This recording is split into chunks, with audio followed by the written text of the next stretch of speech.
Welcome everybody to another episode. Today we have one of my most favorite people in the world, fellow brown man, Kru Saj. I was thinking about how to introduce you, but I'm like I always call you Kru Saj. I don't even like know what's his full name. Anyway, Kru Saj, owner of Pound4Pound Mixed Martial Arts. OG in the Muay Thai community, former fighter, businessman, entrepreneur. On top of all that, family man, and he still works a regular job. So superhuman altogether. You barely get him to sit down to talk to him because he's so busy, always doing stuff. Kru Saj, how you doing? But I'm great, man. Great to finally make it on the show. I yeah, know you've been plowing away at the podcast, and I've been saying for the longest time, I'm gonna be on there. I'm gonna be on there, and it's always been tricky to just find a minute to make some time, even for other brown folk like you. But yeah, man, no, good. well, I mean, I'm so gonna be here. okay, so all right, Yeah, your phone yeah, connection is good. Okay, because it's cutting out a little bit. You're good there. All right. Okay. So, yeah.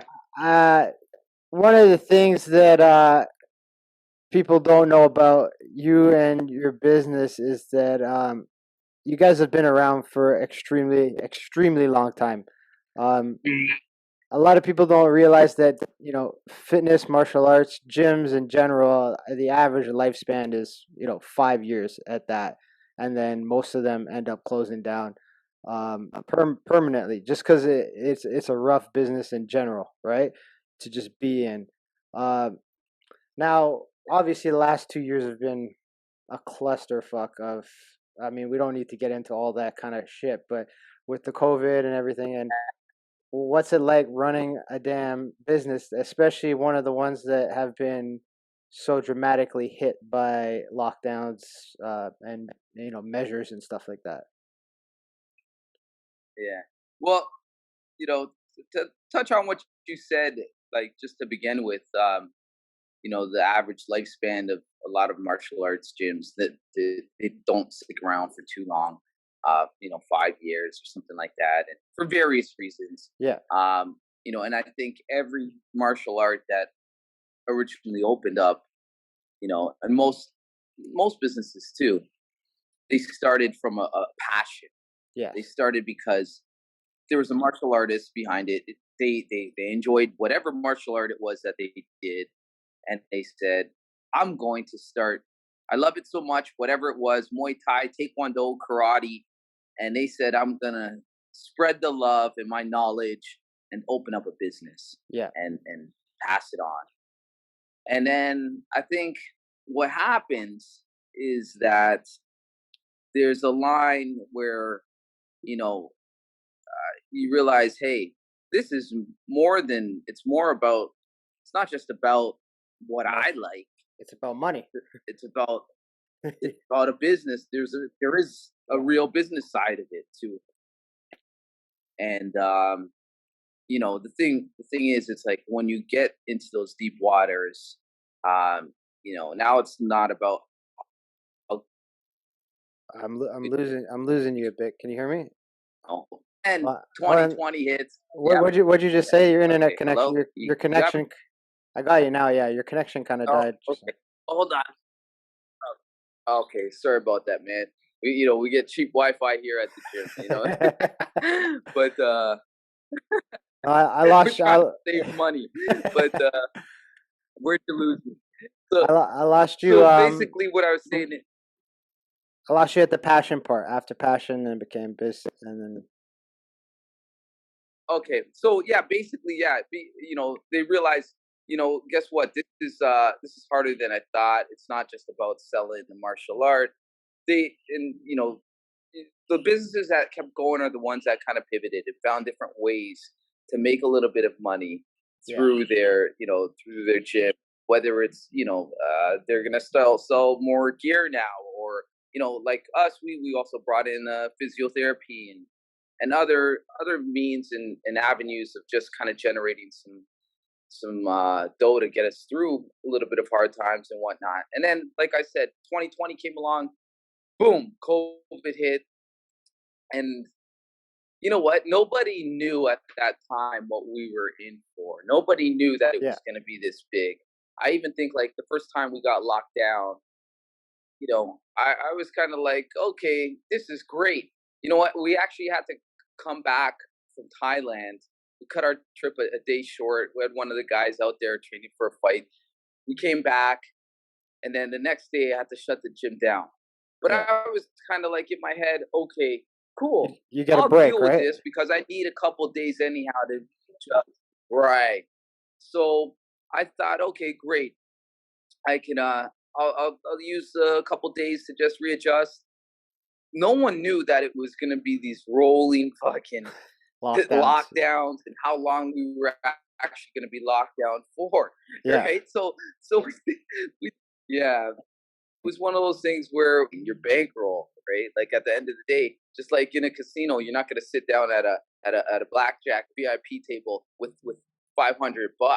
It's Yeah. going to be gone in two hands. You know what I mean? I know what you So mean. Yeah. you know, yeah. So you try to make your money stretch. You kind of you borrow from where you need to borrow from to make it happen till something else comes in, and you start to juggle a little bit. And some people are better at it than others, and that some gyms get through, right? And it's just unfortunate that this kind of hit us.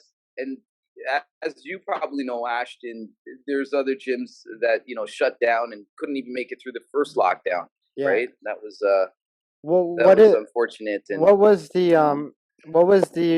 because I know you were in contact with a lot of different owners and in the community. What was the major factor that was missing from their business models of why they were struggling? Was it simply they were putting too much attention strictly on, teaching and just memberships, or was it like, do you think that fundamentally some of the businesses were just not like taking care of like savings and putting? sorry, you're cutting. I said, I was Sorry, you're saying, cutting out. yeah, I was saying, do you think that some of the businesses, martial arts, especially, Hold on. yeah, Yeah, yeah, the connection is kind of dying. Is that better? yeah, I can hear you now. Okay. Okay. I was just saying, do you think that because of the nature of martial arts business, most of the owners were putting too much emphasis onto training and just taking care of their current students and then not really focusing on other aspects of business, like maybe investing, maybe even putting money aside, savings, expanding, all that kind of stuff? Yeah. So there is a balance with that. The students you currently have or do have, out of the love, you're always going to want to teach them, and you've invested into them. They're like your children. Yeah. But then there's also the need to grow and keep new money coming in, Yeah. right? Because like it or not, every student has a lifespan. Okay, so like no one lasts forever. It's not like 50 years from now or 30 years from now, or if you even get that far, they're going to be around. Yeah. Um, Usually, 99% of them won't be anyhow. But there's a lifespan to it, so you got to keep the people that you currently have happy. So there is the balance of teaching, and then you also got to work on your business and think about ways of generating new people coming in through the doors, right? Yeah. So that's the trick. And I think if you fall too much one way, that's where you run into problems, Okay. Yeah. right? If you're always working on your business and promoting it and marketing it and all that, that's great. That's good. You'll get a lot of new people coming in. But then who is going to take care of these people? Yeah. So, and conversely, if you're always working on just the I'm losing you again. people Maybe. that you have with your gym, and you won't have people coming in, and then you're going to fall into the problem of paying the bills. So, Yeah. it's a tricky balance, and I think some gym owners haven't figured that out yet. Some do really well at it, and they're really doing good on all aspects. They generate great fighters.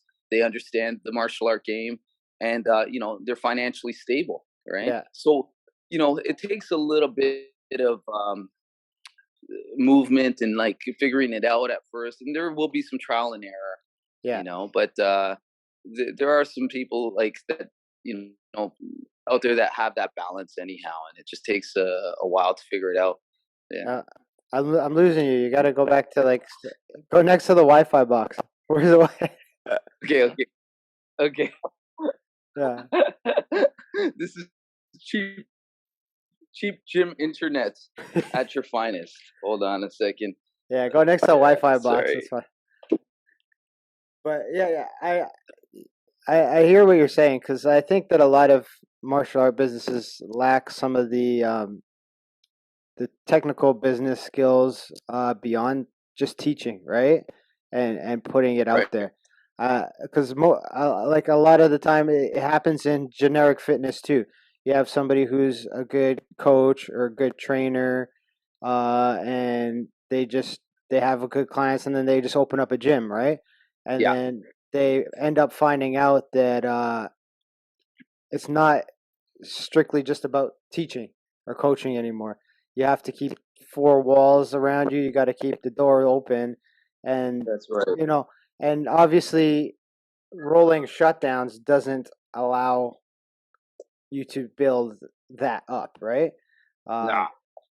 and I mean, And it unfortunately, wasn't even the way. It wasn't even the way. To be honest with you, I don't know if we should even be getting into it, but it didn't even really. Man, these rolling shutdowns. I get it.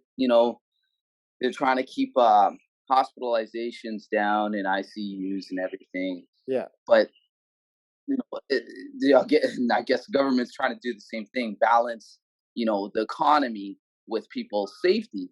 But shutting down businesses, that wasn't the solution. The way that was handled was bad, Well, and yeah, it and killed a lot of martial art gyms that will never see the light of day again.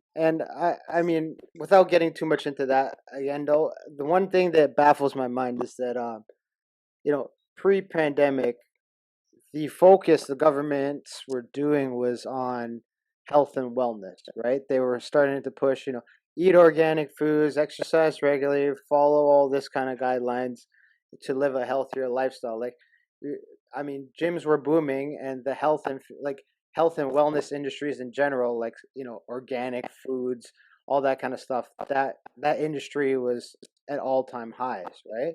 For the reasons being Yeah, that exercise in general and a healthy lifestyle is what keeps you healthy, right? But then we kind of hit this yeah, wall where, I mean, the first shutdown I understand, but then we hit this wall where it was like, wait a minute, none of that matters anymore.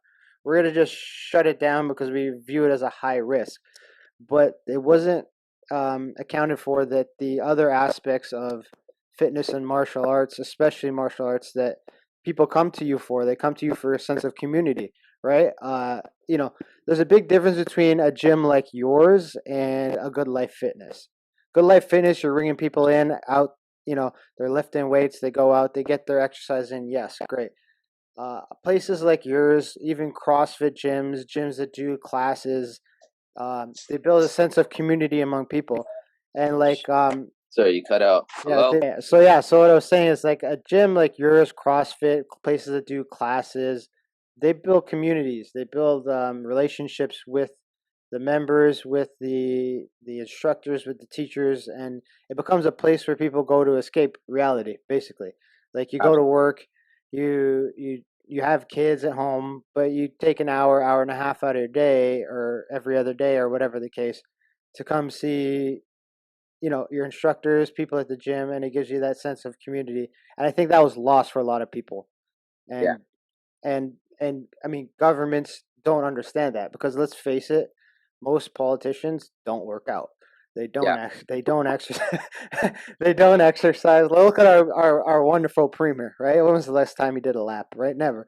But they don't understand that, so it was easy for them to chop it off, like yeah, right at the top, and They don't and the negative consequences, especially for kids, is going to be um, like Huge.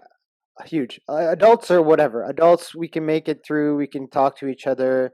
We can help each other out. But kids don't have that communication. They don't go and talk to other kids about, I'm feeling depressed because I can't go train at the gym, right? Uh, so I mean, do you see that a decline in kids programs already happening across? Actually, to be honest with you, when we did reopen, we had a rush with our kids' programs, because I've had a lot of parents come up to me and they said, "Listen, my kid's been stuck inside. Yeah, Those He hasn't been interacting with anyone, and now he's at a point where he wants to take him to the gym. It's not even about martial arts now. yeah, Now he just run around with other kids, right? yeah, Because he's missing that aspect of his life. And that's the one great thing about martial arts. We were allowed to have contact when we did reopen. yeah. And I had parents just coming to sign up their kid just so that they can interact with other kids. They know little Billy wasn't going to be, Bruce Lee or, Yeah. the big champ. Yeah. They're just like, we don't care about that. We want our kid to interact with other kids, and it was the networking aspect of it. You touched on something else about the sense of community that some of these martial arts bring as well. And it's funny you said that because if you look at things like Maslow's hierarchy of needs, Yeah. one of the things, the base fundamental needs that are on there next to, like, food, shelter, water, Yeah.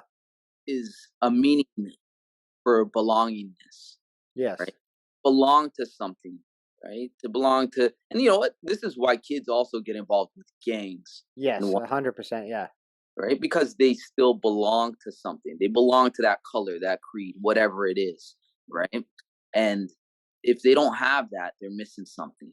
Yeah. So, I mean, everybody needs that sense of belonging. One of our fundamental basic requirements after food, shelter, water that we look for, that we kind of um, really need within our lives. And if you cut that off, it's detrimental, especially for young kids Yeah. down the road. You know, Eh, it, and I really think it was downplayed how detrimental it was to younger kids, and especially like for me, I'm older. Taking time off is not a big deal, right? But when I look at, if I was to rewind my 18-year-old self, right, for example, where my whole goal was at that time to play football. I wanted to play football. I wanted to go to university and play football. I wanted to pursue professional level, whatever, right? And yeah, there's tons of kids like that, tons of kids where they ended up losing the last, grade 11 and 12 years of sport. Their chance where they could have got scouted, they could have, built highlight reels to show to other schools, universities, rep programs, to make those dreams happen, right? And those were taken away.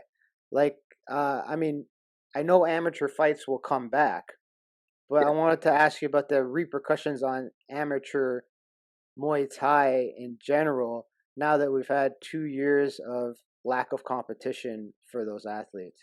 yeah. So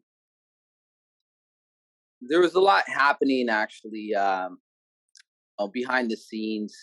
I'm sure you probably heard, the IOC just recently reckoned the Muay Thai and kickboxing into Yeah, the. So what that meant really was, okay, cool.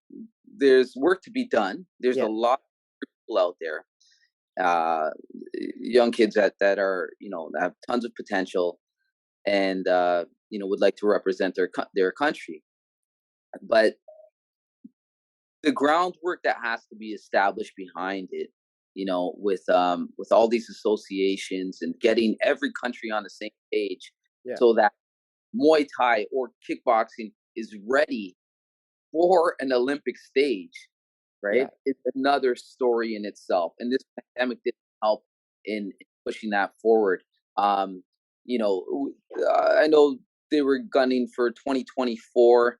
That's not gonna happen. No. I don't think that will happen. Just given the timeline, given the amount of work that needs to be done. Well, have they even established a set rule set yet, or? That, so things like that, and it has to be right across the board and whatnot, and the pandemic, not being able to communicate and slow down.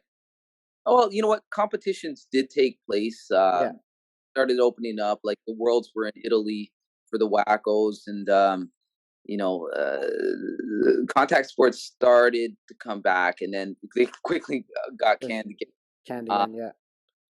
but it's not making it any easier to get to the Olympics for 2024. Maybe 2028. Yeah. There'll be a dinosaur. Me, I'll Well, just be I'll be retired by 2028. yeah. But Maybe got that football scholarship, but I see, with the hat you're wearing, I don't know how much you know. this hat is in peaceful protest. They should be allowing teams that finish last in division to play in the AFC Championship. That's the peaceful protest I'm having today. uh, but back to the Olympics. I wanted to. I mean, I found that this year, I think this past year, they had karate for the first time, right? And it ended up being a big embarrassment as a martial artist, in my opinion. Not because of how they ran it, right? But because of the rule set. Like for people who don't know what I'm talking about, I think it was one of the very last matches in the karate final. An American was fighting somebody, and the American got knocked out with a head kick, right? He got knocked out with a legitimate karate technique that's used in active competition, used in any martial art fight, whatever. Got knocked out, and he was disqualified for being too aggressive. Yeah, And the American got the medal and was all happy and shit, and was like, and to purebred martial artists, to people who compete MMA, to people who compete kickboxing, whether it be amateur, you're looking at that and being like, what in the fuck are you guys talking about? Too aggressive. Like it's a legit. It wasn't an illegal technique. It was. yeah. I, Um. I, saw- I saw what you're talking about, and you know what? Yeah, it was a great kick and all, It was a but fun. It was a great kick. yeah. But So my concern with it, and I want to express my concern, and I know because you are part of WICO and all the organizations that will be coming up with the rule sets and kind of the way it's going to be playing out in the Olympics. My concern is that the purity of kickboxing and Muay Thai will get diluted for what we would call positive viewership. You know what I mean? And I believe that that's the only reason that that kick was not allowed is because the guy got knocked out, and you don't want people to be like, "Oh no," you know what I mean? But yeah. at the end of the day, it's martial arts. So what are we talking about here? You know what I mean? So I think the way it works is like, it is a shock for the general public to see Yes. get KO'd. To you and I, we see it Yeah. every day, right? Yeah. So it is a huge shock for somebody who's not well versed in the game to see something like that. So the way things work, and I remember when Muay Thai was first sanctioned in Ontario, everybody didn't matter how many smoker fights you had back then, but when we first got sanctioned, everybody wore a chest protector. Yeah. Okay, like like it doesn't matter, like you're a badass dude, you're wearing a chest Just protector. protector. Yeah. And headgear. Yeah, and all that jazz. And it Yeah. was things needed to start with high stringent standards to appease the government, to appease and show everybody, hey, we're doing a sport here, Yeah. but there's safety protocols in place. And then as time goes, these restrictions get lifted as you build a safer track record, Yeah. right? And also at the same time, people become a little bit more desensitized to. To some of the violence that might occur in martial arts, right? Yeah. So, so I think it's gonna happen in stages. Like, I'm curious to see if, like, come the next Olympics, if like the same kick were to happen and the same scenario play out, what would happen down the road? Like, would it be the same outcome, or Yeah. would they like, oh no, sorry, you got KO'd, and hand the award to the right person? I mean, and I think it's just in stages, and unfortunately, that guy's ahead of his years. Then, So basically, you think for anyone who's has the same skepticism that I do right now, you're just saying basically be more patient and we just kind of get this. Let's get it in the Olympics first. It's going to be watered down. It's not going to be the same version of martial arts that we're used to seeing at a high level in certain tournaments that we do locally. But it's going to be watered down. But give it some time, and let it play out in the system, and let these athletes kind of like show that it could be on the world stage and recognized as a safe, effective sport. And basically, that's what you're kind of trying to yeah, say, right? yeah. I think so, especially when it comes to the Olympics, they need to show that it's a sport first, Yes. more than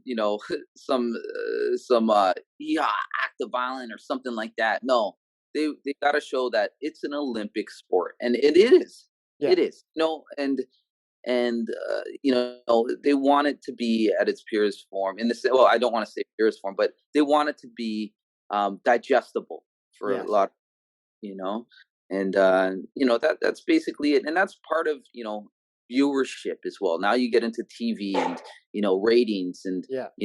what sells, what doesn't, Yeah. and by like even here in Canada, one of the biggest sports is curling. That's I know I my I mean my father-in-law is all about curling. Like we'll go over, he's watching curling sometimes, and it's his house. I can't say shit, right? I can't be yeah, like turn that shit off. But I have to sit there. And I'm like, uh, but and then he but turns the channel, and I'm like, fuck yeah, okay, let's go.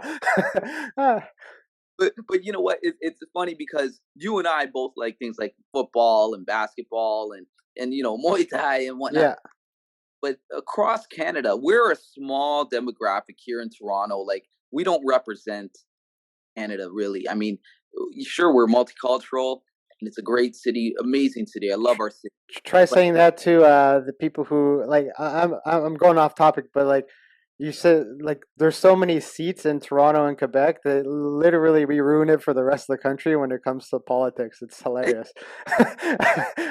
but what I'm getting, Yeah. You but know what I'm saying, right? what I'm getting at though is like, nationally across Canada, the viewership, it isn't basketball or football. It's curling. It's What curling and hockey, basically. Yeah, Yeah, yeah, curling's like really number one. It takes viewership. It's huge. It's yeah. huge. So I get it with going back to the Olympics and how they need to make things viewable and whatnot. Well, speaking of viewership, one of the things that Muay Thai and kickboxing in general has had a problem with is in North America specifically, because this doesn't apply overseas, as we both know. Um, it has a hard time getting viewership, and that's why like you haven't seen many leagues, organizations thrive in North America, and it's kind of weird because if you sit and watch a UFC event, right, Hmm. and the guy takes another guy. Say, let's hypothetically say you got Damian Maya, jiu-jitsu ace, and friggin' let's pick one of the best wrestler, Tyron Woodley, right? Two grapplers. The fight ends up going to the ground most of the time, and they all boo, right? Okay, Yeah. I get it. Now they're standing up and they're fucking throwing haymakers at each other, and everyone's cheering, and they want blood, and that's exactly what they want, right? So to me, in my martial arts head, that shows me, okay, you want kickboxing. You want stand? You want to see a stand up fight. You want to see a brawl. You want to see guys. That's what Muay Thai and kickboxing is. So it's always baffled my mind, and I wanted to kind of hear it from like an expert in the industry of why kickboxing never caught on but MMA caught on. Like MMA became this big thing because everyone wants to see blood and punching, kicking, but then when you give it to them, it they're like, It, no, sorry, that's okay, we'll pass. Like I don't understand why has that been a North American trend. Okay, so I think you're right. Number one, that North American people, we tend to side more to, stand up Yeah, in general, whether it's boxing, kickboxing, even stand up MMA, that aspect of it. Generally, I think it's easier for people to understand. I punch someone, they feel it, yeah, right? As opposed to, we're on the ground now, and the technicality of, you putting me in the leg lock or something, they might not see it, yeah. right?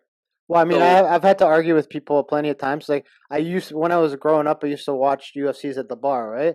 right, And the guy would get taken down, and you'd be like, "Get up, get up!" I'm like, if it was that easy for him to fucking get up, don't you think he would just get up? you're right. He's not doing anything. No, he's putting in frames, and then I had to like stop yelling at people at the bar. I'm like, just shut up, Ashton. This is when I started ordering the pay-per-views myself because I couldn't deal with it anymore. Yeah, But like there's some small intricacies of wrestling, grappling, jiu-jitsu, judo, all those kind of grappling arts that are not TV friendly, put it that way. They're not yeah, viewer friendly. Like nobody's going to say, "Oh, he put in a frame." Unless you're in Japan, obviously, those people love it there. But right. it always baffled my mind if that part of the sport is not liked, why don't people love watching kickboxing? You know what I Yeah. mean? No, I mean, so the other thing I think behind it all is the marketing. Yeah. The marketing.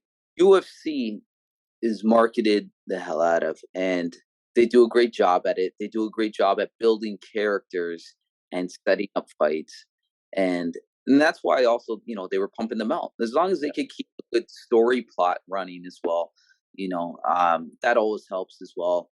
But I also think they've kind of lost an audience to, because they've pumped out so much and people can't keep up with what's going on Yeah. necessarily out.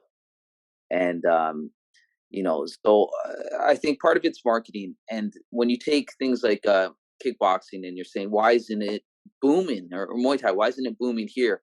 Well, specifically in Ontario, first of all, Yeah. we don't have pro kickboxing Muay Thai, not Yeah. yet. Just Okay, amateur, right? amateur, Legally, correct, right? legally, Legally. legally. So that's number one, the first hindrance. Which, I think things will change in the future, and that will open up. And then I think at that point, you get someone in place to market it and promote. You know, it'll grow, Yeah. but that isn't there yet. It's funny because when I was down in Italy for the Worlds, all of the refs and judges officials that were down there. The same weekend, there was a glory fight that was happening in Amsterdam, Yeah. and they were like, right towards the end of the tournament, they're all leaving, getting ready. They're all like a lot of them are like, "Oh no, I'm going to Amsterdam right now. I have to do this glory fight because they're the Yeah. same." And they're saying how there they had 25,000 people come out to watch the fights. That's Now, massive. That's a massive crowd. two crowds. So you know, then they looked at before bringing glory here to Canada. And aside from jumping over the hurdles of getting it, Regulated, yeah. but they did some sort of poll, and like they're like, oh, you guys would only get like 5,000 people, right? It's not So worth it. It's not worth it. so I think it's something that's growing, Yeah. because this wasn't even something we could talk about when I was a kid, of going to see Muay Thai fights, or you know what I mean. Like this Yeah, I was know what not. you mean. Whereas kids now, they're growing up with it. You know what I mean? And Yeah. that's part of my job too, is just to spread this knowledge, spread the love, right? Spread the message of how beautiful. I mean, I always go back to this fight. It wasn't even a Muay Thai fight, but it was Donald Cerrone when he was fighting Rick Story, right? And he put off this like 5 punch combination, landed every punch, and then threw the kick at the end and ended up finishing him. But it was like a picture perfect example of how effective Muay Thai could be. It was like watching a video game, the transition. And for me, it was like that was beauty. That was art, right? Yeah. Um, for Donald for on the scene, I remember me having good Muay Thai. Yeah, right. And so, like for me, it's like I want to see more of that. Like I just want to see those athletes. Now, do you think it's because some of the Muay Thai athletes or kickboxing athletes don't have the same personalities that mixed martial artists bring to the table, or 'cause I don't know if that's the case, or do you think so? Um, like being a marketable person. Yes, like how like you have a Conor McGregor, obviously. I don't think No, no, kickboxing has ever seen that. You know what I mean? A larger than life personality. yeah, I think there is part of that as well. Like, and then some of the best fighters, some of them that there's a language barrier or something, Yes. so it's hard for them to come out and shoot the gip and gab, and you know what I mean, and Yeah, I know what you mean. tell themselves like a Conor McGregor. That's not there. They don't have that. But I mean, you know what? That's fine. But then they've got to rely on the promoter, the producer of this event to market them for themselves. Because that's not what they're for. Yeah. It's not about like that's great if you can shit talk and fight, but that's not why you got into this sport. You got You, into this sport to fight, not to learn how to shit talk and sell yourself. yeah. You know, so, it's not up to them to learn that aspect of it either. Although unfortunately it seems like that's the way. Like if you can run your lip, Yeah, okay. look at the Paul brothers in the boxing world right now, right? Yeah. But do you think that like ONE FC, for those people who don't know, ONE FC actually has bigger ratings and viewership than the UFC and Bellator combined. They're out in Singapore, and they're doing something very interesting, um, that I feel might be a very valid way to expand martial arts in North America. Is that when they hold a show, they have hybrid shows. So they'll have mixed martial arts and kickboxing on the same card, and they're just doing it in the cage, right? Yeah.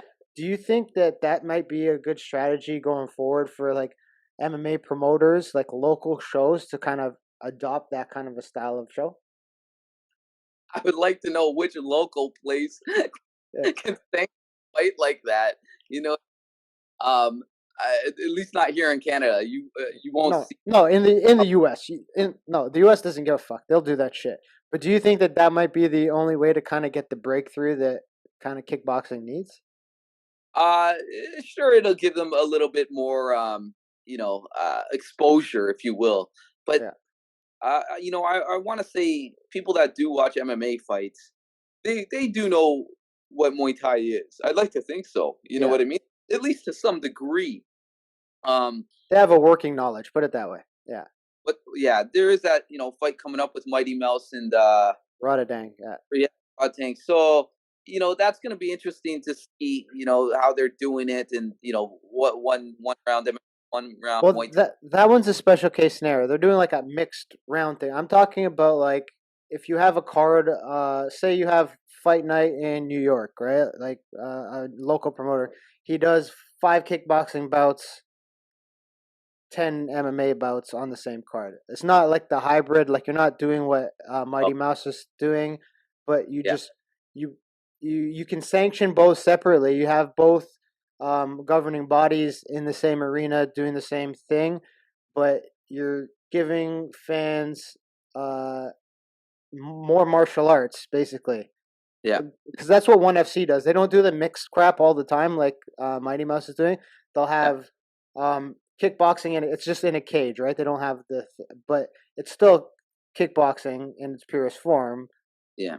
just in a cage as opposed to a ring.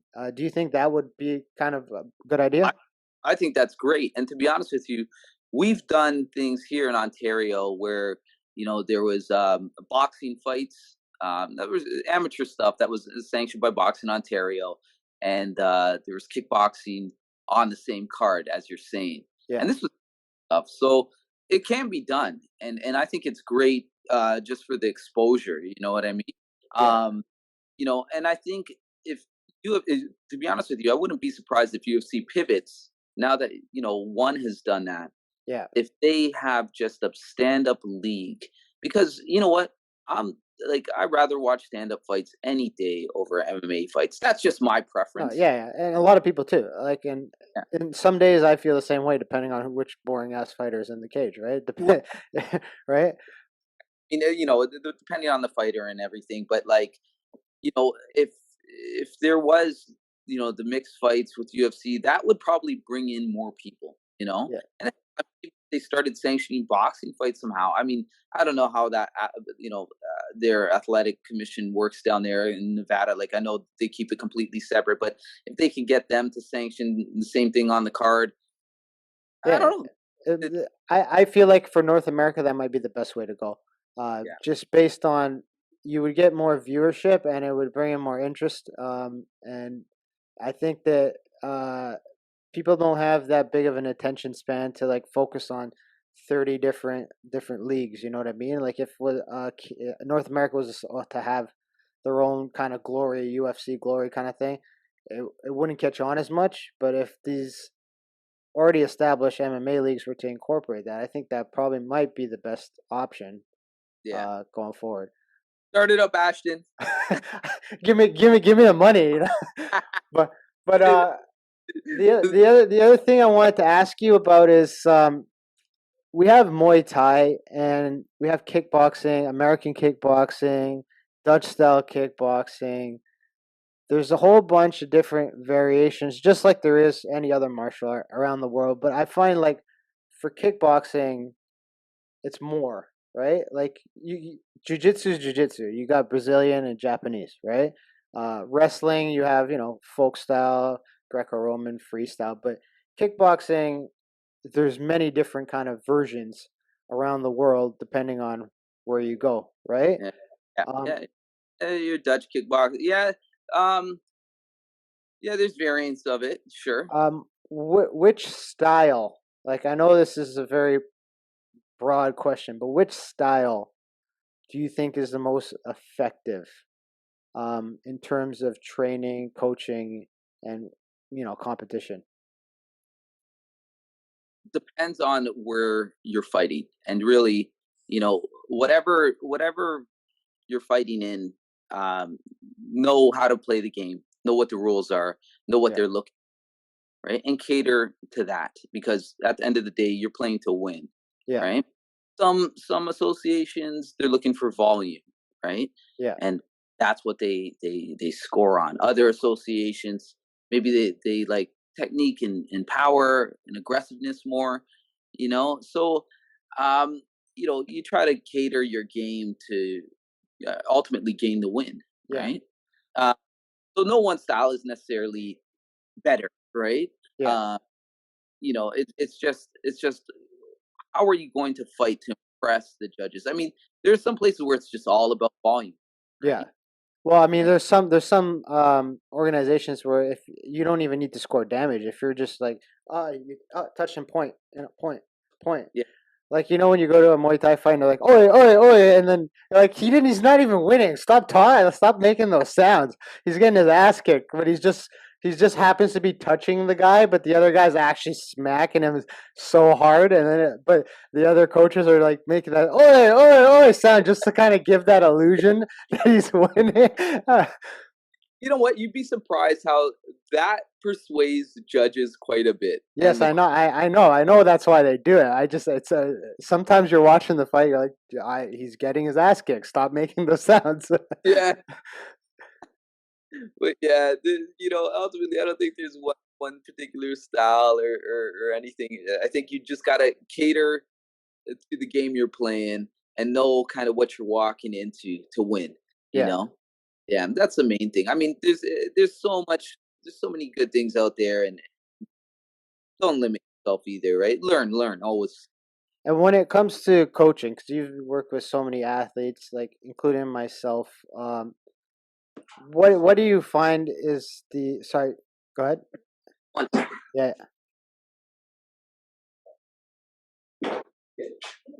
Okay. Sorry. Give me a second. Yeah. yeah. So when it comes to coaching, because you've worked with so many diverse athletes, young, very young, all on the world stage, national level teams.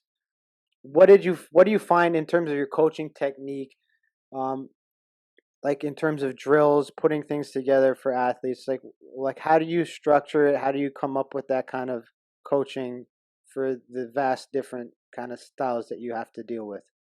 You know what? You got to look at everyone as an individual too, right? Everyone has different needs and where they are. Um, some people just need to go back to some fundamentals, right? Yeah. And uh, and go over some basic things, because at the end of the day, what wins fights? It's some most of the time basic fundamental things, Yeah. right? It's nice when you get a highlight reel knockout or something like that, or some flashy kick that happened to land, but basic fundamentals um, win fight. You know, Yeah. uh, strong defense, uh, like in football too, Ash, because Yeah. I you know. don't that. No, Um, Baltimore did not have a strong defense this year. Let's not talk about that. yeah, so you try to look at that individual and see what's lacking, see what's needed. I mean, this is where it sucks to be a coach, because sometimes you have to point out the things that you don't want to hear. It's easy to compliment people and say, "Hey, you got a great kick, you got a great this and that," but Yeah. I have to say, Ashton, we got to work on this. You Yeah. know, I, Which you've done to me before. Like you literally said, like you look like shit. Like that didn't look good. You got to work on it, right? yeah, and the thing is, and you're great because you can take that, right? Yeah. And you got to have some thick skin with it, and you'll work on it and you'll get better at it. Cool.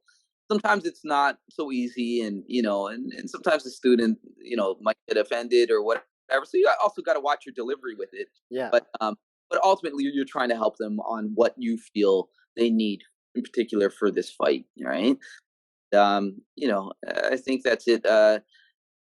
Obviously depending on timelines and everything as well, where they are, is there a weight cut involved, this and that. I mean, a lot of my guys, they know where their weight is. It's mostly like the experienced guys know what they're doing now. Yeah. It's amateur guys that might need a little bit more help with, uh, in terms of little things. I don't like my amateurs cutting a whole lot of weight to begin with anyhow. Yeah. uh, that's something that they'll learn down the road, and also get a better understanding of their bodies and what they can do and their capability, and how they react to certain things. But yeah, I try not to pressure too much with the weight cut. Now, I know as a coach, you're spending so much time with people, right? You're spending so much time with certain athletes, um, getting them ready, getting them in shape.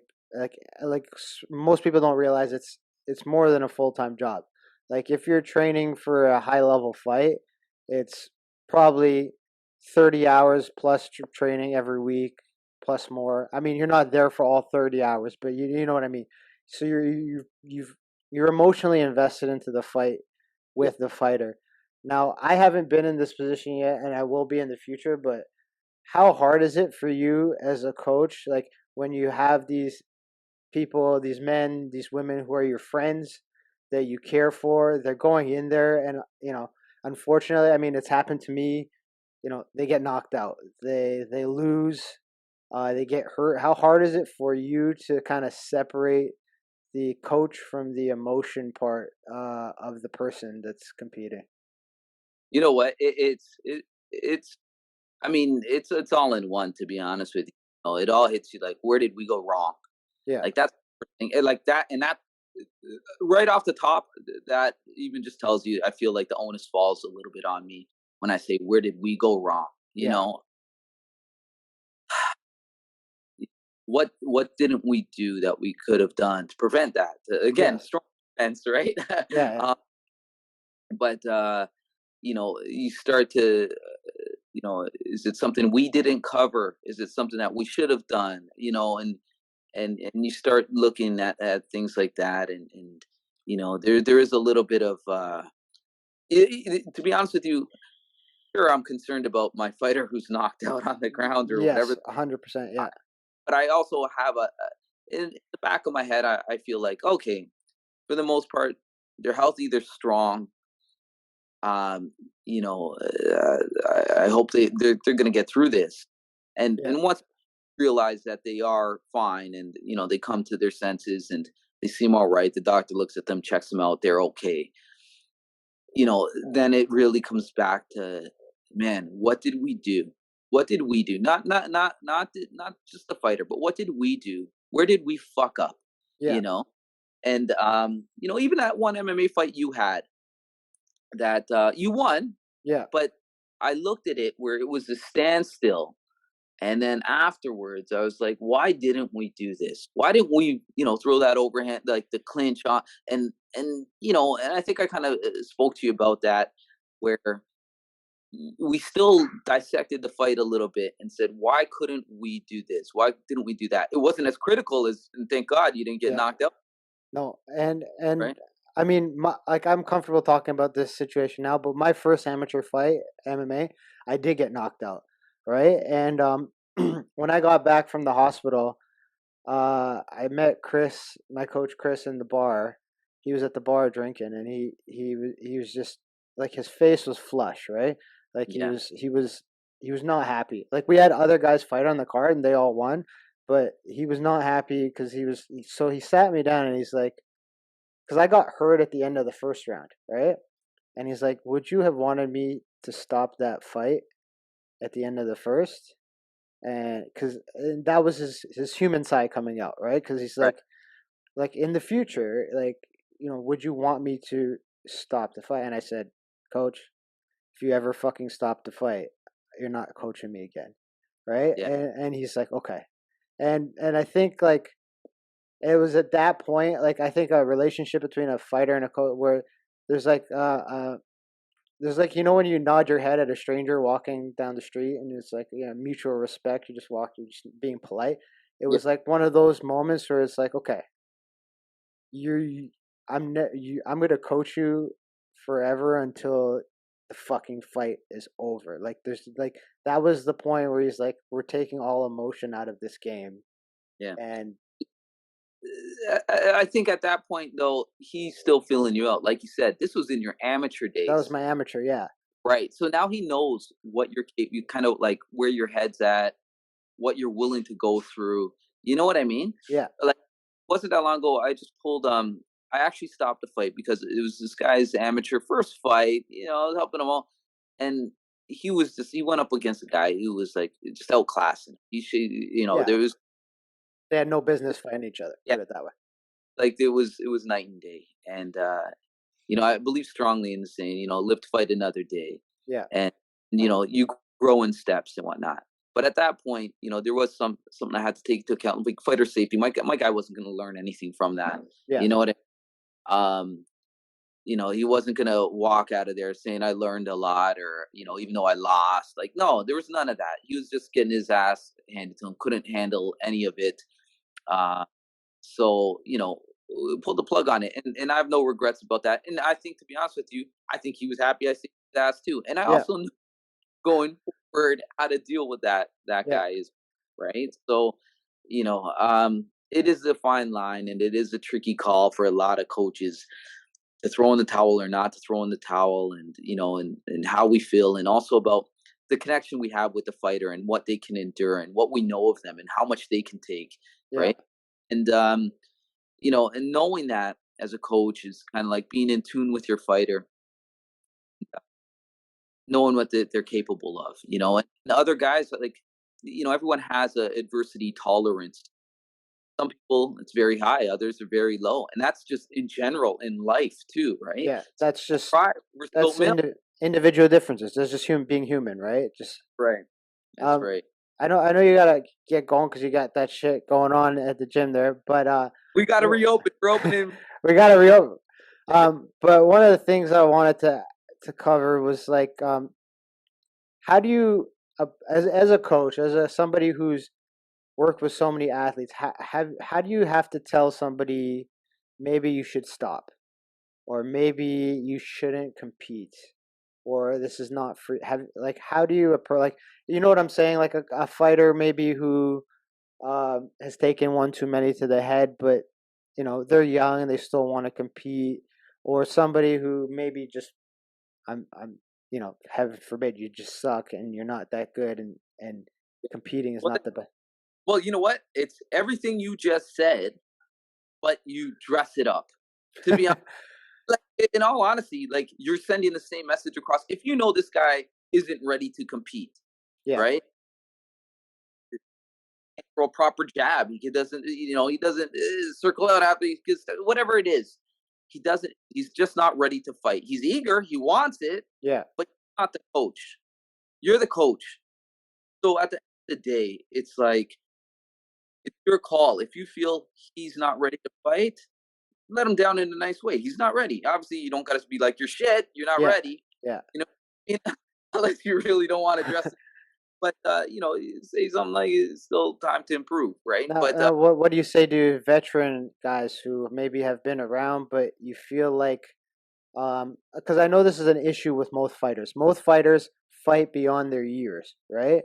Like they might be 36, 7 years old, but their fight age is 60. If you get what I'm saying, like how do you kind of approach that? yeah. So I think with them, number one, because they've been through it, you can be a little bit more upfront with them. Again, we're always trying to build people here. Just like the first guy that isn't ready. Yeah, You don't have to tear him a new asshole. Like you're trying to build him. One day he will be ready, yeah, right? For the veteran who's been around forever, and his time is come and gone. I think the question is kind of why, and dig into, well, what is that? What is that? Like why? Like what is the need? Like to be honest, even with me and you, like you see me in here, I'll still spar with the guys and everything. I'm 45 now, and yeah. and um, there's always going to be a little fire inside of me. Is it to the point where I got to fight now? No, I don't think would be right. know, uh, I'm not the same as I used to, and sometimes I think with some of these veteran fighters, you got to point that out, and sometimes, yeah, maybe you do got to be blunt Yeah. and say, oh, you weren't as fast, or you weren't as strong as you used to be, you weren't as sharp. You don't have to be an ass about it, but these things do need to be addressed, and you do got to be honest as a coach sometimes. Do you, Which, do you think a lot of coaches kind of don't address that and let guys? Because there are some, like the UFC is a great example for it, but I see it in kickboxing too. Like I'll use an example, but I love this guy, John Wayne Parr. Like I love the guy, but he had no fucking business fighting his last like 5 fights. You know what I yeah, mean? yeah, Nikki Olsen. Yeah, that was kind of hard to see and hard to watch that fight. I know John Wayne Parr, he's a great guy as well, but you know, um, it's in him to fight. And you can't tell somebody don't fight. I mean, he's like, when you look at him, doctors look at him, he said he's physically fine, he could fight. Yeah, I think it's gonna at this end of the day, it's like try to just match it up where it's an even fight. I yeah. believe in even fights. You know what I mean? Um, I think Nikki Holskin, that was a big one to take on. Someone in his prime to someone who's kind of, Well, you know, to be fair, even though I love John Wayne Parr, it looked like an old guy fighting a fucking 21-year-old. Like yeah. it didn't look like an athletic competition. Like if you were to say one guy's like it didn't look like one guy was an athlete, and you know what I mean? But yeah, but and who are we to say? As long as John Wayne Parch healthy, he's got good vitals. Everything's okay. Um, Yeah, any fight? yeah. Oh, And I'm not criticizing the guy. I have a hard time watching people deteriorate in front of my eyes in terms of their performances, yeah, right? I don't mind, like you look at someone like George St. Pierre, his performance has never decreased. He just decided to move on, right? But when I see a deterioration of performance, it makes me kind of wonder what's going on behind the scenes in terms of the people around him, the coaches. What are they kind of telling him? Are they feeding him? Oh yeah, you look great on the pads, but really, like you're slow, like yeah.